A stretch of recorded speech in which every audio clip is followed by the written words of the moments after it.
네, 교수님 말씀 잘 들었습니다. 일단 좀 궁금한 것들부터 좀 여쭤보겠습니다. 그 조선총독부의 그 연구 자료나 노트에 대해서 우리 학자들은 계속 접근을 요구했을 텐데 일본의 입장은 어렵다는 거겠죠? 그렇습니다. 네, 그 점에 대해서는 제가 들었던 바로 말씀드리겠습니다. 제가 역사 연구자가 아니기 때문에요. 제가 들은 바에 의하면은 많은 사람들이 실제로 동경대학이라든가 학습원대학, 그다음에 오사카에 소재하고 있는 일본 황실도서관 정창원 등등을 비롯해서 접근을 시도했지만 일본 학자들도 사실 접근이 안 된다고 합니다. 그러한 자료들은. 그렇기 때문에 한국 학자들이 접근하는 건 당연히 불가능하다고 생각하는데, 근데 이 점에 대해서 일본의 사활에 걸린 전략적 이해관계를 한일이 공유하기 때문에 이 점을 도와달라고 하면 일본은 태도를 바꿀 수 있다고 생각합니다. 예. 그렇다면 우리 혹시 외교부에 나와 계십니까? 우리 정부는 이 자료에 대한 접근을 요구한 적이 있나요? 외교부는 안 나와 계십니까? 예. 네. 교육부에서는 뭐 얘기한 적이 없겠죠. 그래서 이거는 뭐 사실은 정부 차원에서도 노력을 좀 해주시면 좋겠다 이런 생각이 들고, 물론 오늘 교수님께서 말씀하신 대로 저희 국회에서도 어떻게 하면 일본을 설득할 수 있는지 고민을 하는 게 좋겠다 이런 생각이 듭니다. 그 일제 초기에 그 일본이 가져간 걸로 보이는 우리 고대 사서, 이거는 지금 이제 열거를 몇 가지 하셨는데 그 존재 여부는 확인이 된 건가요?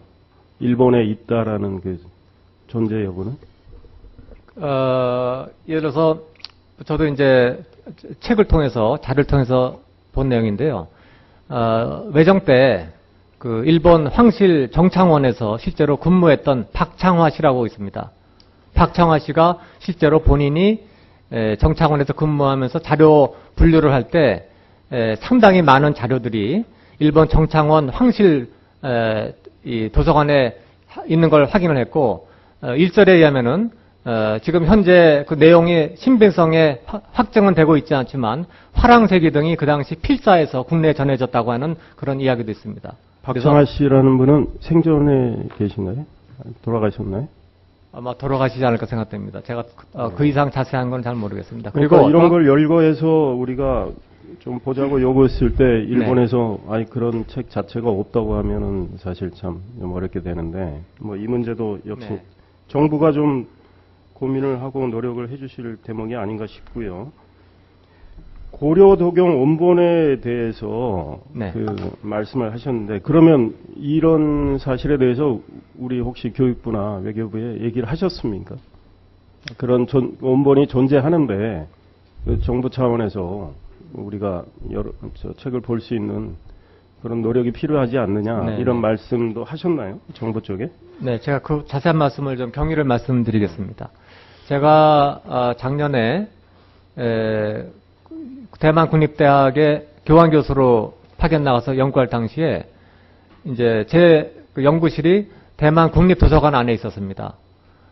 그 얘기를 이제 저희 대학의 동료 교수인 복희대 교수한테 전했더니 복희대 교수가 저한테 부탁한 내용이, 과거에 김희현 교수님이라고 명지대학교 명예교수님이 계신데 그분이 대만에서 옛날에 학위를 하셨습니다. 그런데 젊었을 때 고려도경 원본을 전시한 걸 본 적이 있다라고 증언을 해서, 그러면 실제로 이제 고려 남송 때 판본이 있을까 해서 한번 알아봐 달라고 저한테 부탁을 해서, 제가 대만 외교부 고위 관료들하고 회식 만찬을 할 때 그 자료를 한번 알고 싶다 요청을 했더니 바로 조사를 해서 제가 귀국하고 나서 얼마 후에 대만 외교부에서 그 자료가 실제한다라고 보고가 들어왔고, 그 건 때문에 그 주한 대만 대표부 공사 우리 부대사급인데 하광이 고문하고 한번 만나서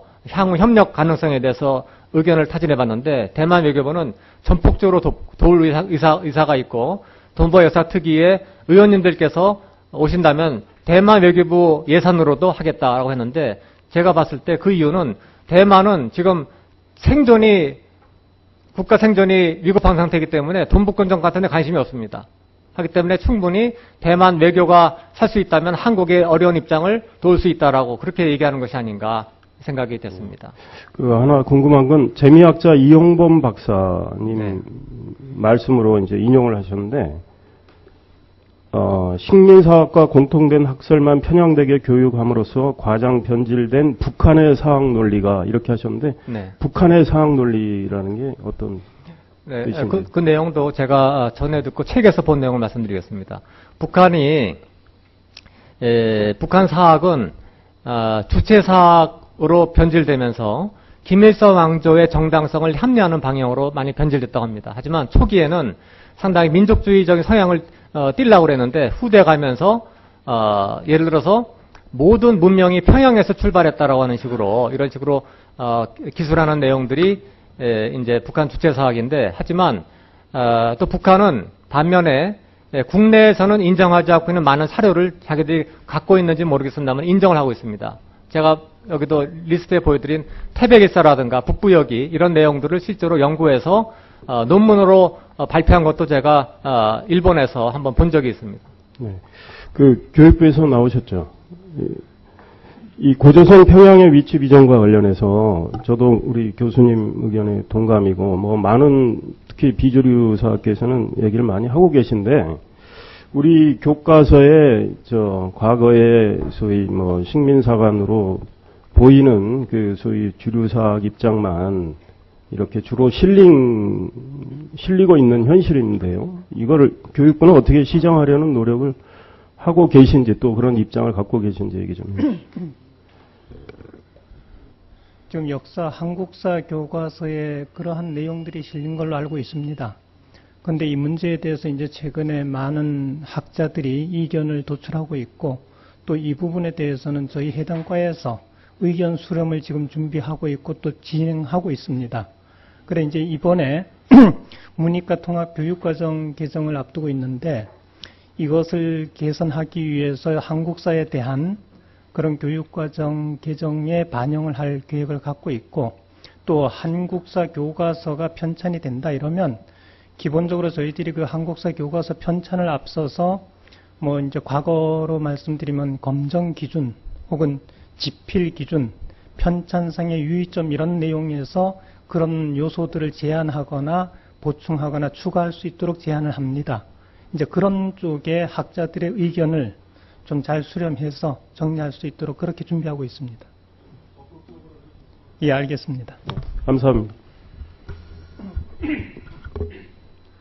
네, 다음은 존경하는 이명수 의원님 질의해 주십시오.